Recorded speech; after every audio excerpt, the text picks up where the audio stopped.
Aurora ajustó el tirante de su vestido de seda, un destello de azul profundo contra la palidez de su piel. Su reflejo en el espejo del vestíbulo le devolvía la imagen de una mujer que lo tenía todo. Un ático con vistas a la Gran Vía de Madrid, un esposo exitoso y carismático, y una vida social que era la envidia de muchos.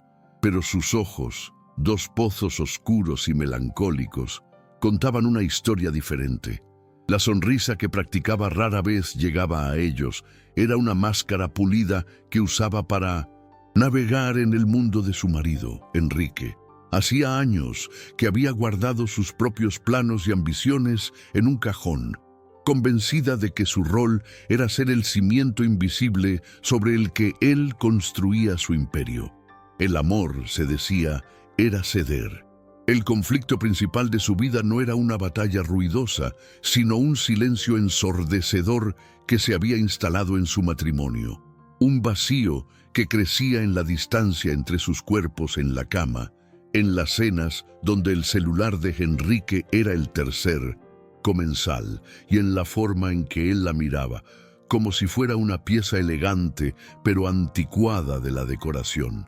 Ella era la arquitecta de una vida perfecta para los demás, pero se sentía como una extraña en su propia casa.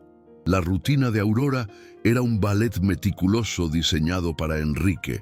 Se levantaba antes que él para preparar un café que él apenas probaba, seleccionaba sus trajes con una precisión de estilista y gestionaba una agenda social que mantenía su imagen pública impecable. Sus amigas, las pocas que le quedaban de su vida anterior, a menudo le preguntaban si era feliz. «Claro», respondía ella con una sonrisa ensayada, «Enrique me da todo lo que podría desear».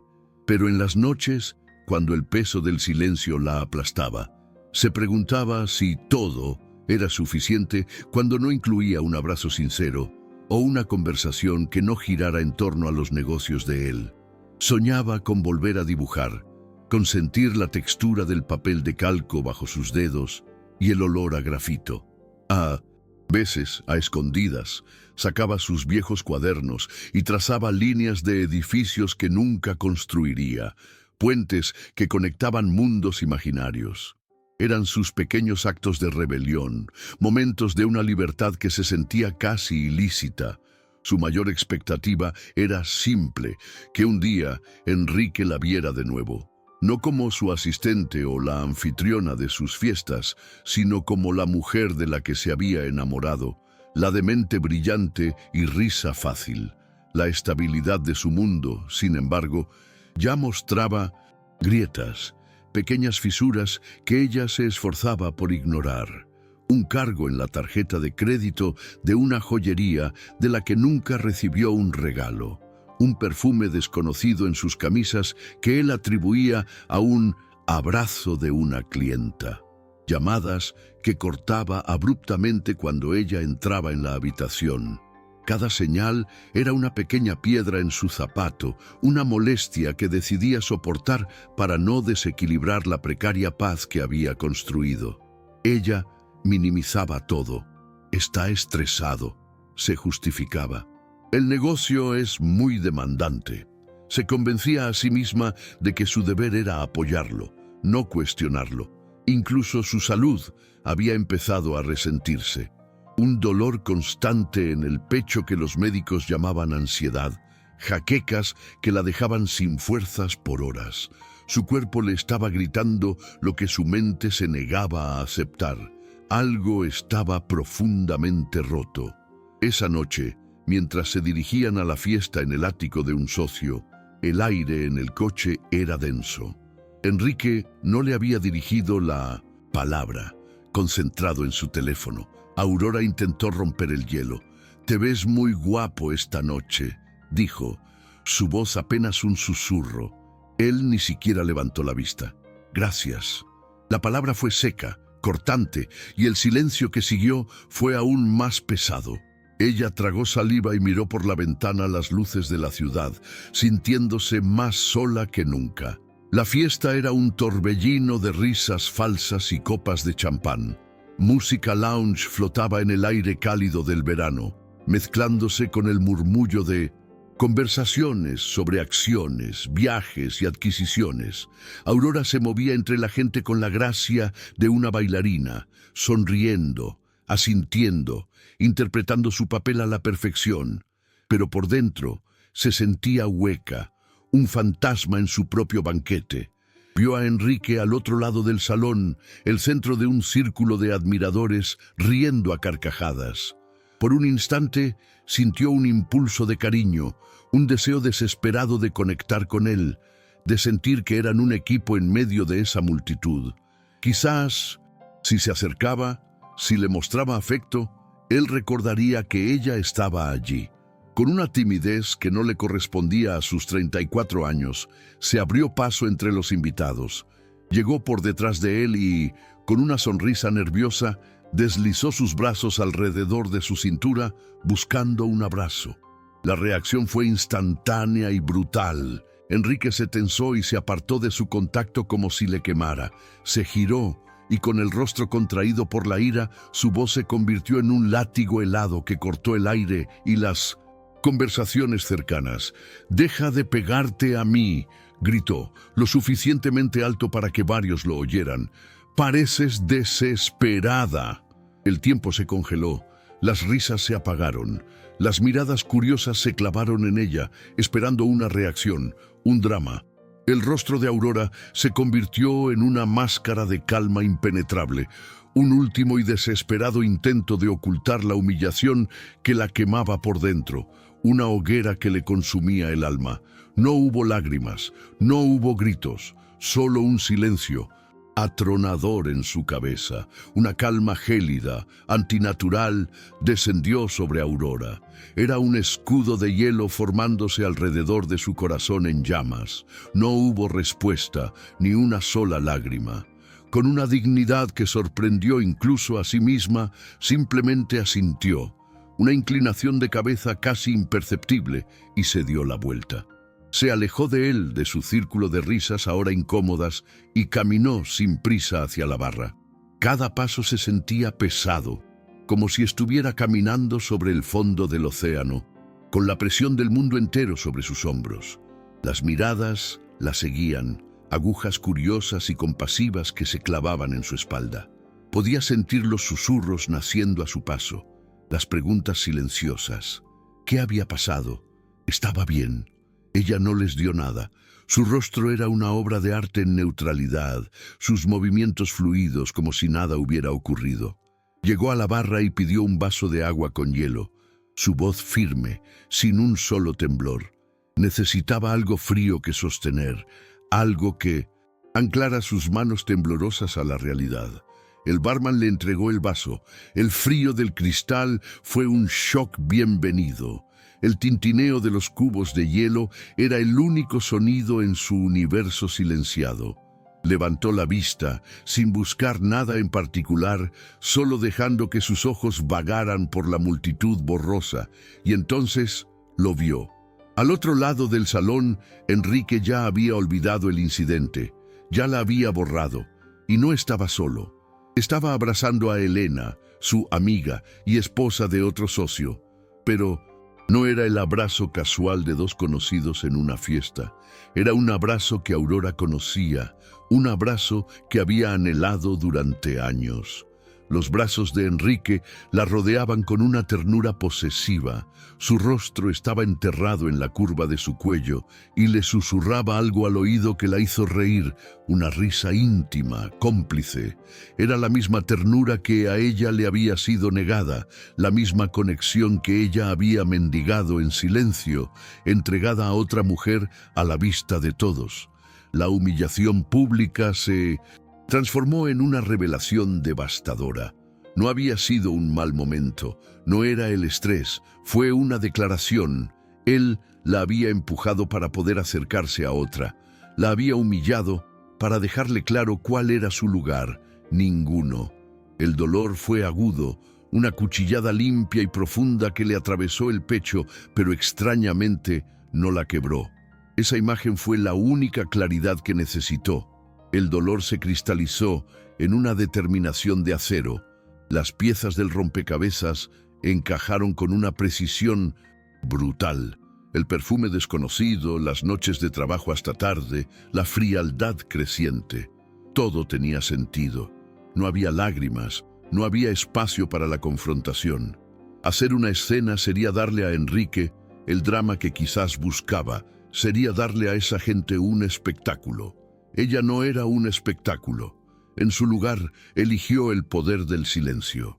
Dejó su vaso de agua intacto sobre la barra, un brindis silencioso por el final. Se dio la vuelta y caminó con la espalda recta hacia el perchero, cerca de la entrada. Sus movimientos eran deliberados, llenos de un propósito recién descubierto. Tomó su bolso, aquel regalo de un aniversario sin amor, y se dirigió a la puerta. Atravesó la fiesta como una reina que ha decidido abdicar de su trono de mentiras, su cabeza en alto, su mirada fija en la salida, ignorando las miradas y los susurros que la seguían como una estela. Cada paso era una afirmación de su propio valor, un golpe de martillo en los cimientos de la vida que había construido para él. No miró hacia atrás.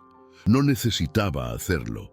La imagen de él con Elena estaba grabada a fuego en su mente, y era todo el combustible que necesitaría. Al salir al aire fresco de la noche de Madrid, el alivio fue inmediato. El bullicio de la fiesta se desvaneció, reemplazado por el sonido de sus propios pasos sobre la acera. Paró un taxi. Dentro del vehículo, el silencio ya no era opresivo, sino liberador. Las luces de la ciudad pasaban como estrellas fugaces, y por primera vez en mucho tiempo, Aurora sintió que se movía hacia adelante. Al llegar a su apartamento, el mismo que horas antes se sentía como una jaula dorada, la percepción había cambiado. El silencio la recibió como un viejo amigo. Lentamente, se quitó el vestido de seda azul, dejándolo caer al suelo como una piel vieja. Caminó hacia la sala de estar y bajo la luz tenue de una lámpara miró su mano izquierda. El anillo de bodas, un diamante pesado y frío, de repente se sintió como un grillete. Con una calma solemne, se lo quitó. No lo arrojó con rabia, no lo guardó con tristeza, lo colocó con delicadeza sobre la mesa de centro de mármol, junto a un libro de arquitectura que no había abierto en años. El pequeño sonido metálico del oro contra la piedra fue el punto final. La última página de un libro que ya había terminado de leer. Esa noche no marcó el final de su historia. Marcó el prólogo de su verdadera vida, una construida por ella y para ella. La pregunta que quedó suspendida en el aire no era ¿qué haría Enrique cuando encontrara el nido vacío y el anillo solitario? La verdadera pregunta era ¿quién sería la nueva Aurora que nacería de las cenizas de ese último desprecio?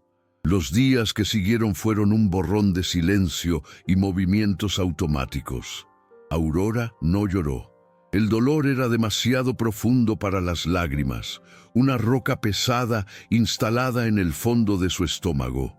Se movía por el ático con la precisión de un fantasma, empaquetando no una vida, sino los fragmentos que le pertenecían a ella. Sus libros de arte, los cuadernos de bocetos con sus bordes amarillentos, la ropa que había comprado con su propio dinero antes de que las tarjetas de crédito de Enrique se convirtieran en una extensión de su control. Cada objeto era un ancla a la mujer que había sido, la que había enterrado bajo capas de seda y sonrisas vacías. Enrique llegó a casa al mediodía del día siguiente, con el ceño fruncido y los ojos inyectados en sangre por la resaca. Encontró las maletas junto a la puerta y a Aurora en la cocina, preparando un café que por primera vez en años era solo para ella. «¿Qué es esto, Aurora? ¿Un berrinche?», preguntó, su voz cargada de esa arrogancia que ella antes confundía con confianza. Ella se giró lentamente, la taza en la mano, su rostro sereno. «Me voy, Enrique». Él soltó una risa incrédula. «No seas dramática.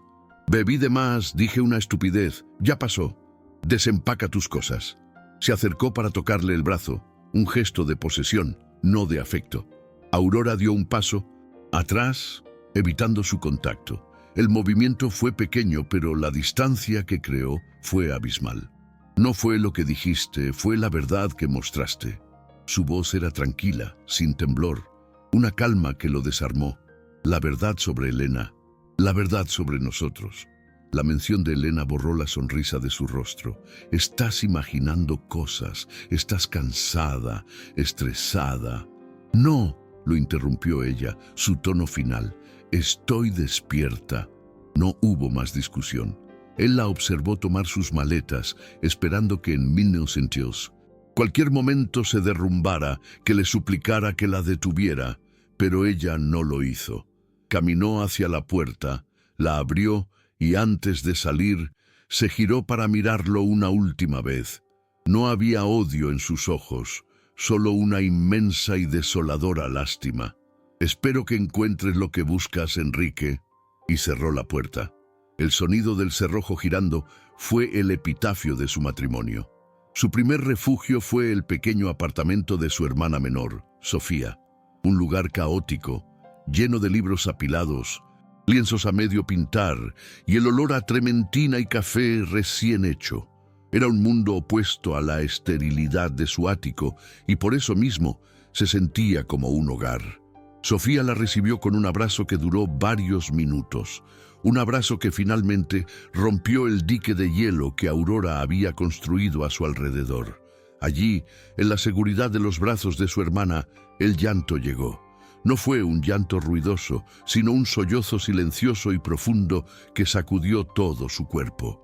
Lloró por los 10 años perdidos, por la arquitecta brillante que había dejado morir, por la joven ingenua que creyó que el amor era suficiente para llenar un vacío. Pensé que lo tenía todo, susurró con la voz rota.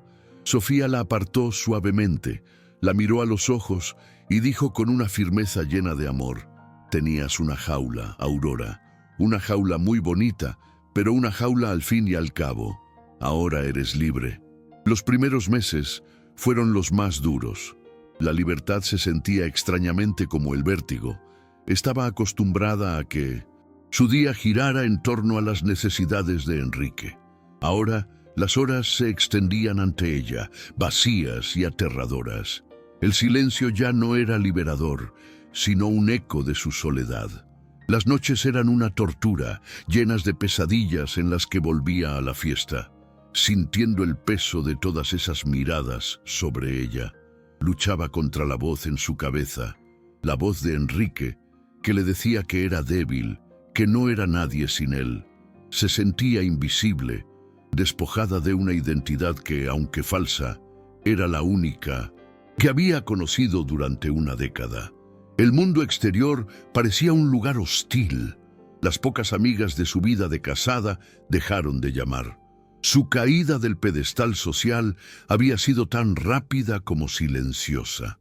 Un día, mientras ordenaba una caja de sus cosas viejas, encontró su antiguo portafolio de la universidad. Las manos le temblaban al abrirlo. Dentro estaban sus proyectos, sus diseños, los planos de edificios que soñaba con construir. Eran ambiciosos, audaces, llenos de una creatividad que ni recordaba poseer. Sus dedos rozaron el papel, sintiendo las líneas en relieve del grafito. Fue como tocar una parte de su alma que creía muerta. Sofía entró en la habitación y la vio allí, con el portafolio abierto sobre sus rodillas y lágrimas silenciosas corriendo por sus mejillas. No dijo nada, simplemente se sentó a su lado y le puso una mano en el hombro. Esa persona sigue ahí dentro, Aurora, le susurró. Solo tienes que quitarle el polvo. Esa noche, Aurora no durmió. Pero no fue por las pesadillas.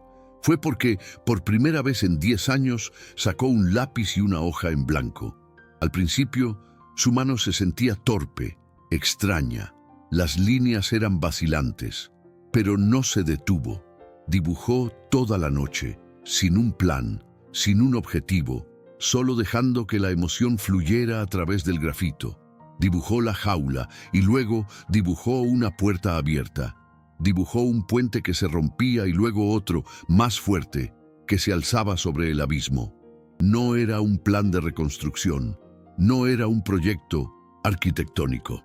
Era un exorcismo. Estaba dibujando su dolor para poder dejarlo atrás. Y con cada trazo, una pequeña parte de la vieja Aurora, la soñadora, la creadora, comenzaba a respirar de nuevo. Fue su primera victoria, una victoria pequeña y silenciosa, pero fue el primer ladrillo de su nueva vida. El amanecer la encontró dormida sobre la mesa del comedor, con la mejilla apoyada sobre un boceto y el pelo manchado de grafito. El sol que se colaba por la ventana de la cocina de Sofía no era el rayo filtrado y discreto de los estores de su ático, sino una luz cruda, honesta, que no ocultaba nada. No había dolor de cabeza, no había ansiedad oprimiéndole el pecho. Solo un agotamiento profundo y limpio, el cansancio de quien ha trabajado, no de quien ha soportado. Sofía la encontró así, rodeada de papeles que eran un mapa de su alma rota y en reconstrucción. No la despertó, simplemente le preparó un café y lo dejó a su lado, un ancla humeante para cuando volviera al mundo. Cuando Aurora abrió los ojos, lo primero que sintió no fue la dureza de la madera, sino una claridad mental que no recordaba haber tenido en años. Miró los dibujos. Eran imperfectos, febriles, pero eran suyos. Eran la prueba tangible de que dentro de ella todavía existía algo que Enrique no había podido tocar, ni comprar, ni apagar. «Buenos días, artista», dijo Sofía con una sonrisa suave, pasándole la taza. Aurora sonrió, una sonrisa genuina, pequeña y cansada, pero que por primera vez en mucho tiempo le llegó a los ojos. «Hacía mucho que no me sentía así», confesó, su voz ronca por el sueño y el desuso. «¿Cómo?», preguntó su hermana. «¿Cómo yo?». La pequeña burbuja de paz se rompió 2 días después con la llegada de un sobre certificado. No era de Enrique, era de sus abogados. Una notificación formal del inicio de los trámites de divorcio, acompañada de una orden que congelaba todas las cuentas conjuntas y limitaba su acceso a cualquier activo del matrimonio hasta que un juez dictaminara lo contrario. La jaula dorada no solo estaba abierta, ahora le exigían que pagara por los barrotes. El pánico fue una ola fría que amenazó con ahogarla. ¿De qué iba a vivir? Sus ahorros personales eran mínimos, gastados en los pequeños caprichos que se permitía para sentir que aún tenía algo propio. La realidad la golpeó con la fuerza de un tren. No solo había perdido su matrimonio, estaba a punto de perder su independencia económica por completo. Esa noche, la desesperación la llevó de nuevo a sus viejos portafolios. No buscaba inspiración, buscaba un salvavidas. Pasando las páginas, sus dedos se detuvieron en una tarjeta de visita que había guardado entre 2 planos. Mateo Vargas, su antiguo profesor de proyectos en la universidad, un arquitecto de la vieja escuela, brillante y brutalmente honesto, que una vez le dijo: «Usted no diseña edificios, Aurora. Usted entiende cómo la gente quiere vivir en ellos. No pierda eso nunca». ¿Se acordaría de ella? ¿Qué podía ofrecerle después de 10 años de inactividad profesional? Se sentía como una impostora, una ama de casa jugando a ser arquitecta.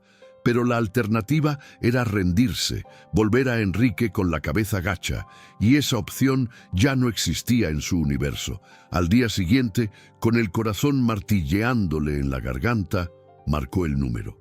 La voz de Mateo al otro lado de la línea era exactamente como la recordaba, grave, directa, sin espacio para tonterías. «¿Aurora? Claro que me acuerdo de ti, la alumna que desapareció del mapa para decorar la vida de un millonario. Siempre pensé que era un desperdicio». Las palabras dolieron, pero eran ciertas. Con una humildad que le costó reunir, le explicó su situación, sin adornos, sin victimismo. Solo la verdad. Silencio al otro lado. Por un momento, pensó que le colgaría. «Ven a mi estudio mañana a las 10 y trae algo más que tu historia». Tráeme una idea. Y colgó. Esa noche tampoco durmió. Pero esta vez el insomnio era eléctrico, cargado de un propósito febril. Pasó horas investigando, buscando un hueco, una oportunidad, y la encontró. El ayuntamiento había abierto un pequeño concurso público para rediseñar una plaza olvidada en el barrio de Lavapiés, un espacio gris y descuidado que nadie quería.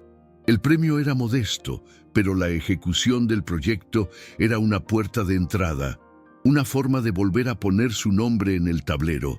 Se aferró a esa idea como a una balsa en medio de la tormenta. Se presentó en el estudio de Mateo con ojeras, pero con una carpeta bajo el brazo.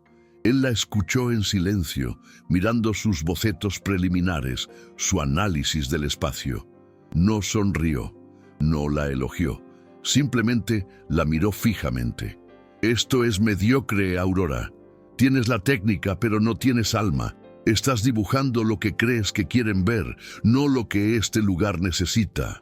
Vuelve a esa plaza, siéntate allí, no como arquitecta, como una persona, y pregúntate, ¿qué haría que yo quisiera quedarme aquí?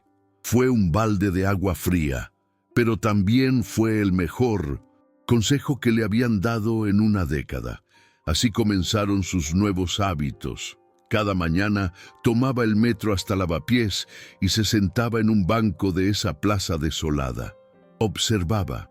Veía a las madres con sus carritos sorteando las baldosas rotas, a los ancianos buscando un trozo de sombra que no existía, a los jóvenes apoyados contra paredes llenas de grafitis.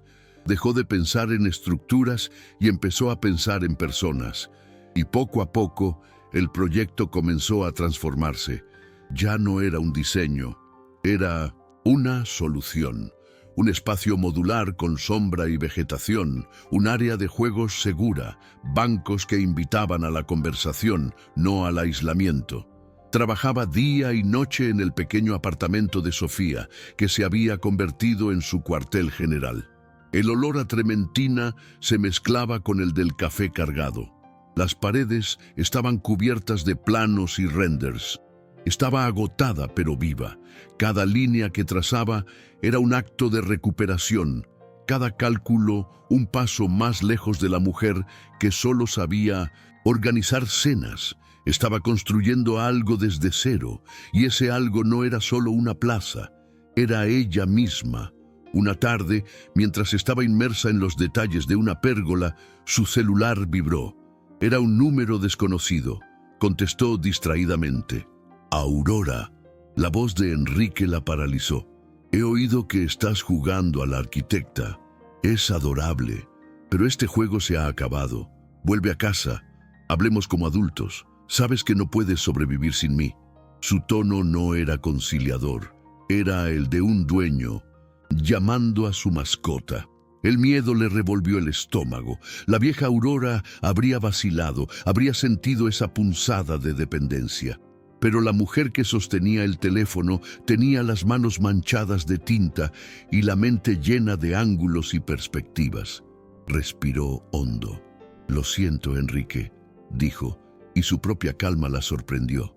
Estoy ocupada, estoy trabajando. Y antes de que él pudiera responder, colgó. Colgar ese teléfono fue más liberador que salir por la puerta del ático. Fue el corte final del cordón umbilical tóxico que la había alimentado y asfixiado durante 10 años. La ira que sintió después de la llamada no fue destructiva, fue combustible. Volvió a su escritorio con una furia creativa, puliendo cada detalle del proyecto con una precisión renovada. No era solo un trabajo, era su declaración de independencia.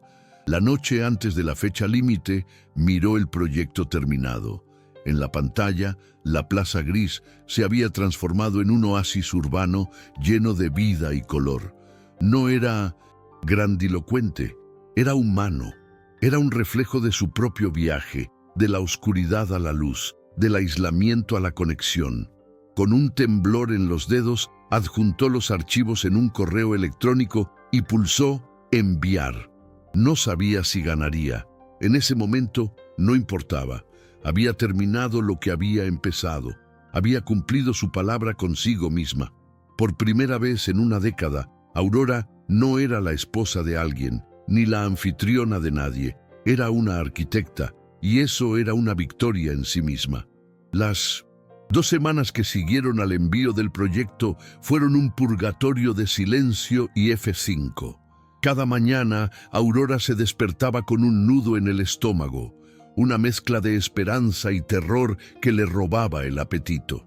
El acto de revisar su correo electrónico se convirtió en un ritual sagrado y masoquista.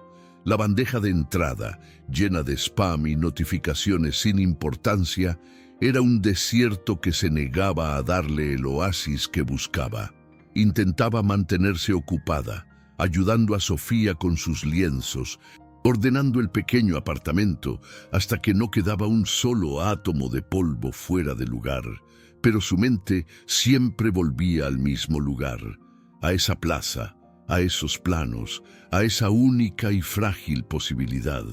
Se obligaba a salir, a caminar sin rumbo por las calles de Madrid, pero ahora veía la ciudad con otros ojos. Se fijaba en la gente, en cómo interactuaban con el espacio público. Veía las fallas, las oportunidades perdidas, los pequeños detalles que podían transformar un simple lugar de paso en un punto de encuentro. Su mente, dormida durante una década, ahora era una máquina de ideas que no se detenía. Dibujaba en servilletas de cafeterías, en los márgenes de un periódico viejo. No importaba si ganaba o no, se dio cuenta. Algo fundamental dentro de ella ya se había activado y no había forma de apagarlo de nuevo. Una tarde de jueves, mientras el sol se colaba por la ventana tiñendo la sala de un color anaranjado, el sonido de una nueva notificación de correo electrónico la hizo saltar. Su corazón se detuvo por un instante y luego comenzó a latir con una violencia descontrolada. Se acercó al computador con la lentitud de quien se aproxima a una bomba. Allí estaba, un correo del Ayuntamiento de Madrid. El asunto era simple, burocrático, casi cruel en su normalidad. Resolución del concurso público, plaza de Lavapiés. Sus manos temblaban tanto que apenas podía controlar el ratón. Hizo clic. El correo se abrió. Sus ojos barrieron el texto, buscando las palabras clave, preparándose para la decepción, para el lamentamos informarle. Pero esas palabras no estaban. En su lugar, leyó una frase que pareció reordenar el universo. Tras la deliberación del jurado, nos complace comunicarle que su propuesta, Corazón Urbano, ha sido seleccionada como la ganadora del concurso. Silencio. Releyó la frase. 1 vez, 2 veces, 10 veces. Las letras danzaban frente a sus ojos, pero el significado se negaba a anclarse en su cerebro. Propuesta ganadora. Su propuesta.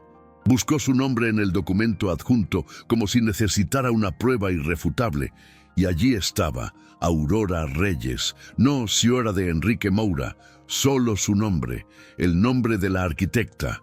No gritó, no saltó, una única lágrima, caliente y pesada, rodó por su mejilla. Luego otra y otra. Se cubrió la boca con las manos para ahogar un sollozo que no era de tristeza, sino de una liberación tan abrumadora que dolía. Era el sonido de 10 años de silencio rompiéndose de golpe. Era el peso de la jaula, dorada desvaneciéndose por fin. Se dejó caer en la silla, el cuerpo temblando, y lloró. Lloró por la mujer que había sido, por la que casi pierde, y por la que acababa de nacer en ese preciso instante. Sofía la encontró así, minutos después, llorando frente a la pantalla iluminada. Su primera reacción fue de alarma, pensando que eran malas noticias, que Enrique había hecho algo. Se acercó corriendo. ¿Aurora? ¿Qué pasa? Sin poder hablar, Aurora solo pudo señalar la pantalla con un dedo, tembloroso. Sofía leyó el correo y su rostro pasó de la preocupación a la incredulidad, y de ahí a una alegría explosiva. ¡Ganaste!, gritó, un grito tan lleno de orgullo y emoción que hizo vibrar los cristales de la ventana. El grito de su hermana rompió el hechizo de Aurora. La realidad la golpeó, y esta vez era una realidad maravillosa. Se levantó y se abrazó a Sofía, y las dos rieron y lloraron juntas en medio del pequeño salón, saltando como dos niñas. Esa noche no hubo champán caro ni canapés de diseño. Celebraron con una pizza barata del local de la esquina y una botella de vino tinto que costó menos de 5 euros. Sentadas en el suelo, rodeadas de bocetos y lienzos, brindaron. «Por los nuevos comienzos», dijo Sofía, levantando su vaso. «Por construir tu propio techo», respondió Aurora, y el sabor de ese vino barato fue el más dulce que había probado en su vida. El primer ingreso del premio del concurso apareció en su cuenta bancaria una semana después. Ver esa cifra, ganada con su propio esfuerzo, con su talento, fue más embriagador que cualquier joya que Enrique le hubiera regalado. Fue la prueba material de su valía. Con ese dinero, su primer movimiento no fue comprar ropa o lujos. Fue buscar un apartamento, un lugar pequeño, solo para ella. Encontró un estudio en el barrio de Malasaña, un espacio con un gran ventanal que inundaba de luz el cuarto principal. No tenía vistas a la Gran Vía, tenía vistas a un patio interior lleno de macetas y ropa tendida, un paisaje de vida real, imperfecto y hermoso. Firmar el contrato de alquiler a su nombre fue un acto de poder. Pagar el primer mes con su dinero fue una declaración. La primera noche en su apartamento vacío, con solo un colchón en el suelo y una caja con sus libros y cuadernos, sintió una paz que no recordaba. No había mármol frío ni muebles de diseñador, solo paredes blancas esperando ser llenadas con su historia. Abrió la ventana y respiró el aire de la noche madrileña, el sonido de la ciudad, de las conversaciones lejanas, de la música que se escapaba de un bar cercano. Ya no era ruido, era la banda sonora de su nueva libertad. Mientras desempacaba su caja, su celular vibró sobre el suelo de madera. Era un mensaje de un número que no reconoció al instante hasta que leyó las palabras. «Enrique, felicidades por tu proyectito. Me alegro de que hayas encontrado un pasatiempo para mantenerte ocupada. Cuando te canses de jugar a la arquitecta independiente, sabes dónde encontrarme». La condescendencia era tan predecible que casi le dio risa. La vieja Aurora se habría sentido pequeña, herida por el diminutivo, por la forma en que minimizaba su logro. Pero la mujer que leía ese mensaje en su propio apartamento, pagado con su propio trabajo, ya no era la misma. No sintió rabia, no sintió dolor. Sintió una distancia infinita, como si estuviera leyendo un mensaje de un completo desconocido. Con una calma absoluta, escribió una respuesta: «Gracias». Y luego, sin dudarlo un segundo, bloqueó su número y borró el contacto. El gesto fue pequeño, digital, invisible para el mundo. Pero para ella fue el último ladrillo en el muro que la separaba de su pasado. El último eco de la jaula se había extinguido. Estaba sola, en su espacio, bajo su techo, y por primera vez en su vida adulta se sentía completa. 2 años después, el sol de una tarde de otoño bañaba la Plaza Corazón Urbano con una luz dorada. El aire olía a tierra húmeda y a café de los pequeños locales que ahora florecían en sus bordes. Niños reían persiguiendo palomas en el área de juegos, y una pareja de ancianos compartía un periódico en uno de los bancos de hormigón pulido que serpenteaban entre los parterres llenos de lavanda y romero. En el centro de todo, de pie y con una taza de cartón humeante entre las manos, estaba Aurora. Ya no llevaba vestidos de seda ni tacones imposibles. Vestía unos jeans desgastados, unas botas cómodas y un abrigo de lana grueso. Su cabello, ahora más corto, se movía con la brisa. No había rastro de la mujer ansiosa que buscaba aprobación en la mirada de los demás. Sus ojos, antes pozos de melancolía, ahora observaban la vida que fluía a su alrededor con una calma serena. con el orgullo silencioso de una creadora que ve su obra cobrar sentido. Esta plaza, este pedazo de ciudad que respiraba, era suyo, no en propiedad, sino en alma. Un hombre mayor, de pelo blanco y gafas de montura gruesa, se acercó a ella con una sonrisa cómplice. Era Mateo Vargas. «Nunca me canso de venir aquí», dijo, su voz grave resonando con un afecto paternal. «Has hecho algo más que un rediseño, Aurora. Le has devuelto el corazón a este barrio». Ella le devolvió la sonrisa, una sonrisa genuina que iluminaba todo su rostro. «Ellos le dieron vida. Yo solo les di el espacio para hacerlo». Mateo asintió, mirando a una joven madre que leía un libro mientras su hijo pequeño jugaba en un arenero seguro. «El ayuntamiento me llamó esta mañana. El proyecto de rehabilitación de la ribera del río. Quieren que lo lideres tú. Es 10 veces más grande que esto. Un monstruo». Una chispa de emoción, no de miedo, se encendió en los ojos de Aurora. El vértigo del desafío, no el del vacío. «Un monstruo», repitió ella, saboreando la palabra. «Me encantan los monstruos». Les quitas los colmillos y descubres que solo querían un lugar donde descansar. Mientras Mateo reía, la mente de Aurora viajó por un instante, un destello fugaz, a otra vida, a un ático con vistas a la Gran Vía, a un vestido azul que se sentía como una armadura, al eco de un grito que la había hecho añicos. «Pareces desesperada». Qué lejos sonaba ahora esa voz. Era como recordar una película mala que había visto hace mucho tiempo. La mujer que había soportado esa humillación ya no existía. O mejor dicho, no había muerto, se había transformado.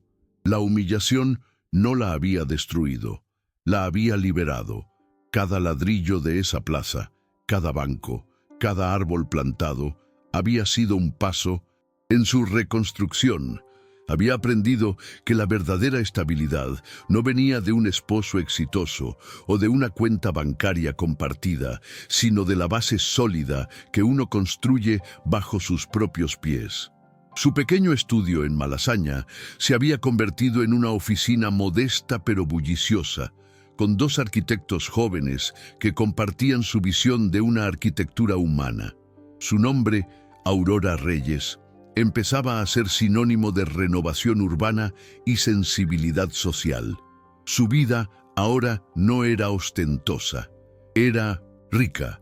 Rica en conversaciones con su hermana hasta la madrugada, en cenas improvisadas con su pequeño equipo, en la satisfacción de ver un plano convertirse en un hogar para la comunidad. Había encontrado el amor, sí, pero no en otra persona. Lo había encontrado en el reflejo de la mujer que veía en el espejo cada mañana. Una mujer imperfecta, a veces cansada, pero inquebrantable. Una mujer completa por sí misma. La libertad, descubrió, no era la ausencia de problemas, sino la confianza en su propia capacidad para resolverlos. El dolor de su pasado no había desaparecido por completo. A veces, en noches silenciosas, aparecía como una cicatriz que pica, un recordatorio de la herida, pero ya no la definía. Era solo eso, una cicatriz, la prueba de que había sobrevivido a algo que intentó romperla. Miró la plaza una última vez, antes de que el sol se ocultara por completo. Las luces que ella misma había diseñado comenzaron a encenderse, creando pequeños charcos de calidez en la creciente oscuridad. La vida no se había detenido, simplemente seguía. A veces, para construir el edificio de tus sueños, primero tienes que permitir que el viejo se derrumbe hasta los cimientos. No importa lo doloroso que sea el estruendo, o lo densa que sea la nube de polvo. Porque solo cuando todo ha caído, cuando te encuentras de pie sobre los escombros, puedes ver el cielo con claridad. Y es entonces, con tus propias manos y con la fuerza que no sabías que tenías, cuando empiezas a construir de nuevo. No la vida que te dijeron que debías tener, sino la que realmente te pertenece. Comenta desde qué país estás viendo este video Y si quieres escuchar más historias de coraje y renacimiento, suscríbete al canal.